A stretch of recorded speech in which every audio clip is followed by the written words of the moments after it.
সামনেই সরস্বতী পুজো, অর্থাৎ বাগদেবী সরস্বতীর পূজা শুরু করবে আপামর বাঙালি এবং ছাত্রছাত্রীরা। তবে শান্তিপুর মানেই মৃৎশিল্পের অন্যতম পীঠস্থান, এবং সেই মৃৎশিল্পের অন্যতম পীঠস্থানে বর্তমানে বড় বড় সরস্বতীর থেকেও বেশি চর্চিত শান্তিপুরের মিনিয়েচার সরস্বতীগুলি, এবং সেই মিনিয়েচার সরস্বতী এই মুহূর্তে তৈরি করতে ব্যস্ত পটুয়াপাড়ার শিল্পীরা।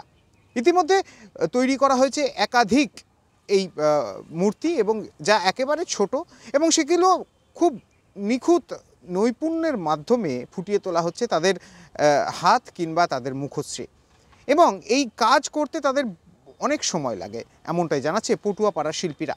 তাই মিনিয়েচার সরস্বতী যেভাবে বিক্রি হবে আর কিছুদিনের মধ্যে প্রতিটি ঘরে মাতৃ আরাধনা হবে, সেখানে শান্তিপুর কিন্তু বিশেষ নাম রাখবে। ইতিমধ্যে এই সরস্বতী মূর্তি পাড়ি দেবে আমেরিকাতেও, এমনটাই জানাচ্ছেন পটুয়াপাড়ার যে সমস্ত শিল্পীরা রয়েছেন তারা। অর্ডার বলতে পেয়েছি, খানপানে পেয়েছি এই পর্যন্ত। হ্যাঁ, আর আমাদের রেডিমেড বিক্রিটাই বেশি, আমরা পাইকারিকে দিই না। হ্যাঁ, পাইকারি আসে কিন্তু আমাদের পড়তে হয় না। কতটা সময় লাগে? হ্যাঁ, যা খরচা, যা মানে হ্যাঁ, আর ছোটবেলা থেকে এই কাজে। আচ্ছা, এই যে ঠাকুরগুলো তৈরি করছেন, প্রতি বছরের যে মার্কেট থাকে সেই মার্কেট কি এবারও রয়েছে? এবছর কেমন হবে এখনো পর্যন্ত বোঝা যাচ্ছে না, বুঝছেন তো।